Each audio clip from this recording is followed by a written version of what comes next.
Again, thanks Boumediene for the invitation and putting together this workshop. So I will present this work that has been a long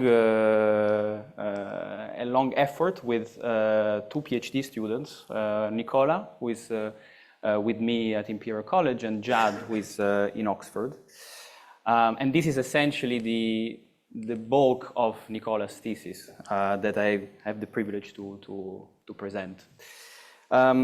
So let me start with a story that is sort of well understood, which is that if you take neural networks with Gaussian weights and biases, and then you let the width of the neural network go to infinity, the limiting objects that you get are Gaussian processes, right? And this observation is by now standard. It was firstly observed by Neal in '96, and then progressively over the years, it has been extended to different type of architectures, including more recently to recurrent architectures and transformer type networks. Perhaps more interestingly, the previous part was about neural networks at initialization. But the same question can be asked for training dynamics of neural nets. So what happens to the network as it trains via gradient descent, for example, when, again, the width is let to infinity. So when it grows very large, the number of parameters grows very large. And here there is a sort of different regimes that happen, that can happen. So depending a little bit on the scale of the variances of your random matrices, of the layers. So for example, notable examples are these ones, the neural tangent kernel, which is essentially the object that you get in the limit when you initialize the variances of your random weights as 1 over square root of n. The mean field regime happens when the variance is 1 over n. And then more recently, there is an interesting new regime parameterized. I mean, there are many, right? But lots of studies is made nowadays on this what's called maximal update parameterization, which is somewhat in the middle between the mean field and the neural tangent kernel. A sufficient condition on the weights is given below. But essentially, the message is that these are all somehow scaling limits of neural networks at initialization or during training. But the problem is that if you read papers, they all use different techniques.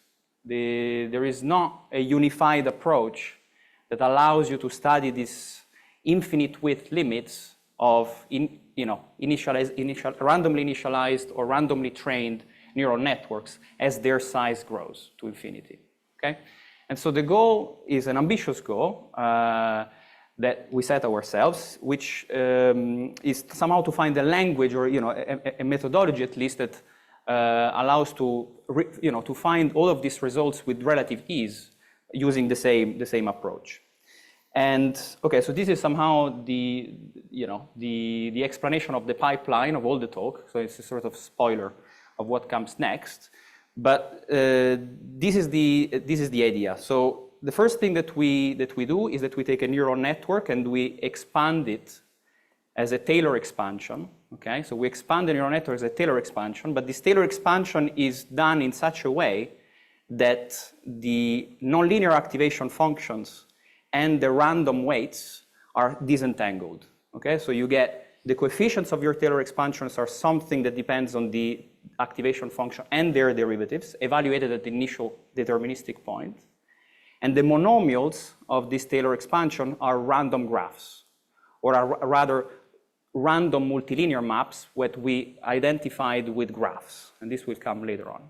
Okay, so essentially this is an old idea that we borrowed from, my background is in stochastic analysis, so this type of expansions in terms of rooted trees, or more generally in terms of graphs, it's something that is standard techniques in differential equations. Butcher series are derived in this way. And so essentially we find something very, very similar for neural networks. We expand them into a Taylor series of random graphs. Now, once we have that, because we have separated out the non-linearity from the randomness, we can take expectations. So we can take expectations and we can use essentially tools from random matrix theory and not free non-commutative probability, which is something that we really wanted to avoid, to compute expectations of this series of graphs, essentially, okay?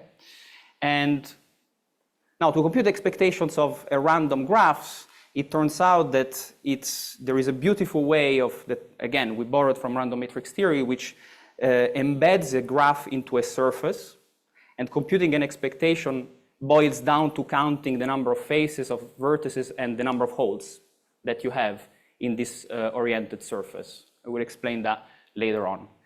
And finally, essentially the main message of this work is that we were able to identify a correspondence between graphical operations on graphs and analytic operations on neural networks. So we can do things like transposition, differentiation, composition graphically, and then transpose this operation at the level of the neural net, of the analytic object, which is the neural net. And so things like neural tangent kernels, computing eigenvalues of Jacobians, and things like that come out as applications of the main framework that I will try to show you. So the starting point is a graph. Okay, so we take a graph and we put data on the graph. Okay, so we take a graph. There are vertices, there are nodes, and for us, edges will be populated by matrices, and nodes will be populated by vectors. And the data that populates the graph is arranged in such a way that when you multiply out the things, the dimensions correspond, right? So, it's not that you can put any data on the graph, but you need to ensure that the dimensionality of the vectors and the matrices are matching to each other, right? And so that's the role of, that's essentially the definition of a product graph. And then once you have a product graph with data in it, you can essentially multiply out all the data to get a scalar, okay? And the value of the product graph is essentially a bunch of matrix vector multiplication that are obtained by just multiplying out everything that you see along the graph in this specific order, okay? Example, so this is a very simple graph, it's just a ladder, okay? And you see that nodes are vectors, so the vectors of one are just the vectors of one of the right dimension, and edges are matrices. And then if the product graph, or the value of the product graph, in this case, is simply going to be equal to this vector matrix multiplication. As perhaps a more advanced example is if you take this graph being a tree, this rooted tree, and you use the same rule to multiplying out the data that is embedded into this graph, you get Hadamard products. So you get entry-wise products of vectors in this case, right? And you can build very general operators, general matrix vector products by simply embedding the data into a graph, in the right graph, okay? Now the next thing that we want to do, so all these graphs are scalars, right? When you multiply out things, you get a scalar. But then what you can do is that you can freeze either some of the vertices or some of the nodes and get an operator, okay? So if you can, this is an example. So if you freeze, so the blue one is going to be the output of the operator, and the dotted line and the white dot are going to be the input of the operator. So if we freeze these two inputs and this output on this graph, and all the rest is populated with data, we get this map, right? We get a map from the tensor product where XD lives, so here, and this matrix here, and it maps into the product graph that we obtain by using these inputs and freezing the output, right? So the output now is not going to be a scalar anymore, but it's going to be a vector of the size of this node, okay? So we get operators. linear operators. And now, of course, what we want to do with these operators, we want to differentiate, we want to transpose things, we want to compose things, and so on. So here is how transpositions work. So this is a product graph that corresponds to a matrix, because we have frozen an input node and an output node. So this is a map from RD to RE, so that's a matrix. Transposition is simply having the blue going to the white swapped, right? That's just transposition. So transposition at the level of the matrix corresponds to swapping input and output at the level of the graph. And on the right-hand side, you have an example of that. Trace corresponds to take, so the trace, this is again a matrix because we fixed an input node and an output node. And taking the trace of this matrix corresponds to merging these two nodes and putting a vector of ones at that level. Okay? And this is a simple example of this operation. Composition. Composition is very similar. Composition, you have two matrices now here. And to compose, so this is matrix-matrix multiplication, you just take the input of the first and the output of the second, you merge them together, and you put the resulting vertex to 1 again. So this corresponds to composition. Differentiation is slightly more involved, but is not very complicated. So in this case, we have an operator that takes 3 inputs, a vector, another vector, and the matrix, right? So this is a multilinear map that takes these 3 inputs, or the tensor product of these 3 inputs, and output a vector. And if we want to differentiate this linear operator with respect to these 3 inputs, we're going to get essentially something that comes out from the chain rule, the sum of 3 components, where 2 of the inputs are fixed and 1 is fixed to the direction in which we want to differentiate, and the output is a vector. And then we circle this, right? The other 2 are fixed, and this one is set to the direction, and the output remains the same. And then finally, the matrix is set to the direction. The 2 vertices are fixed, and the output is still the same. So we get differentiation in a graphical way in this way. Right, so next, we want to take expectations, right? We want to take expectation of these product graphs. And essentially, the main tool here is that we will use is a very basic tool from probability theory, which is called the Wick's principle, which tells you essentially how to compute expectation of products of Gaussian vectors or Gaussian random variables is simply equal to the sum of all pairings of the right index set times, of the product of the pairwise covariances. Okay, this is a very basic but important probability result. And then here is where things start to be very interesting for us, is that if we want to take an expectation of a product graph that I've shown you before, what we'll get, this expectation is equal to the sum over all possible admissible pairings of the graph, of what? Of deterministic graph now, where we essentially that result from taking one of these pairings. So I'm not going to be able to give you an exact definition of what these admissible pairings are because it's somewhat involved, but these are some examples. Okay, so in this case, this is not an admissible pairing because essentially this edge here, which is decorated by 0, which is labeling a matrix, is not the same decoration as this one. So if you pair them together, this is not essentially an admissible pairing.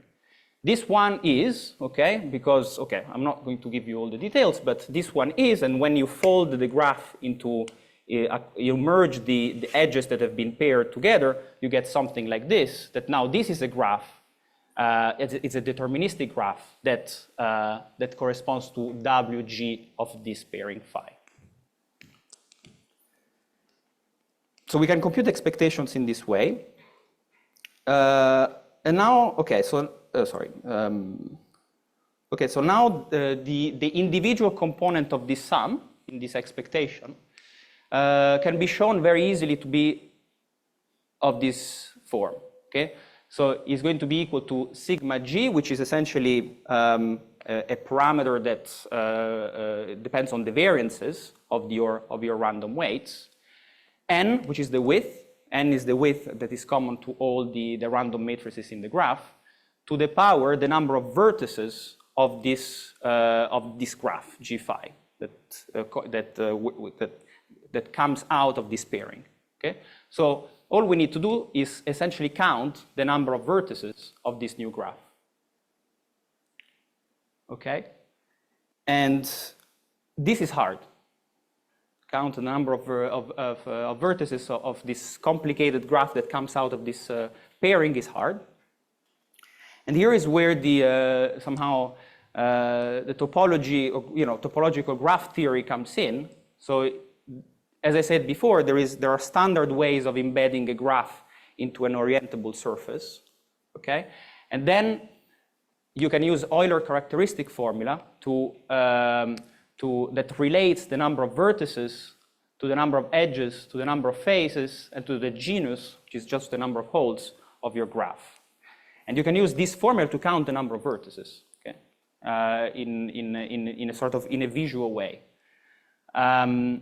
And what's important here is that this formula allows us to identify leading. So over there will be leading terms that corresponds to the number of vertices where the number of vertices where the above thing is satisfied, is maximized, sorry. And then there are sub-leading, all the rest, the sub-leading pairings that will not give you an exponent that is maximized. So this we called fully atomic and biatomic. So this will be important later on. Okay, so that's one of the main theorems that essentially tells us that the expectation, this is just a consequence of what I've said so far, the expectation of the product graph is going to be equal to this variance parameter that is computed recursively along the graph, n to the power the number of edges of the graph, times the sum over these admissible pairings of n to the power, okay, 2 times c is the number of disconnected components of your graph, how many disconnected components there are, g is the genus again, and f are the number of faces. So this is the computation of the expectation that comes out from the Euler characteristic formula. And then using this, a consequence of this is a sort of central limit theorem, right, for this object. So a central limit theorem that tells you that if you have a sequence of these random product graphs appropriately rescaled by this quantity, minus, okay, so this is the number of fully atomic pairing. So these are the pairings that give you a leading exponent in the previous expression, appropriately rescaled. So this difference converges in distribution to a Gaussian vector, where the covariance of this Gaussian vector is determined, so the ijth entry is determined by the number of biatomic pairing of the union of the corresponding graphs gi and gj.